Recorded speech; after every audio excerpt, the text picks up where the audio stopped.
L'immigration au Canada a changé les règles du jeu pour le système d'asile au Canada, surtout. De quoi s'agit-il? Le projet de loi C-12 est devenu loi parce qu'il a reçu la sanction royale le 26 mars 2026. Mais qu'est-ce qui change exactement pour vous? Vous êtes demandeur d'asile ou vous aviez l'intention de demander l'asile, vous êtes sur le territoire canadien ou pas?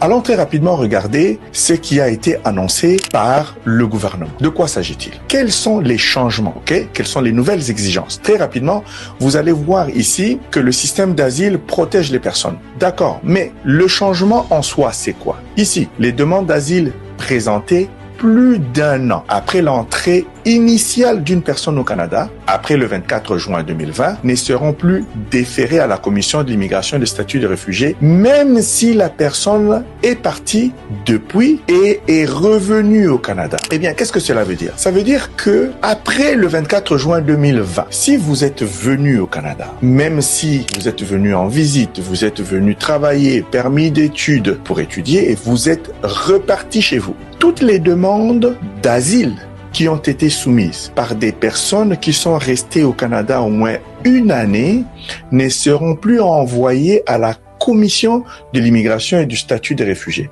C'est cette commission-là qui entend vos histoires ou vos récits et qui, par la suite, prend une décision de vous accorder la protection du Canada ou non.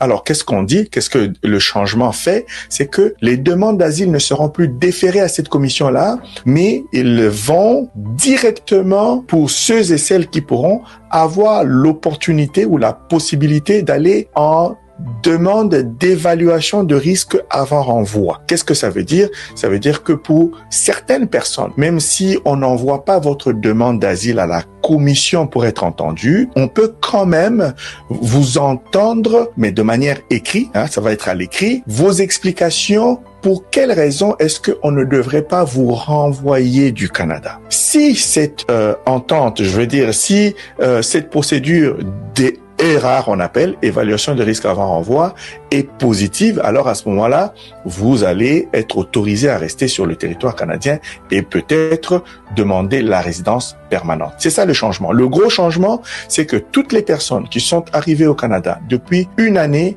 ou plus, qui sont restés au Canada une année ou plus, leurs demandes d'asile ne seront plus déférées à la Commission de l'immigration. C'est ça qu'il faut retenir. Deuxième chose qu'il faut retenir, c'est qu'il y a quand même la possibilité de demander un examen de risque avant renvoi.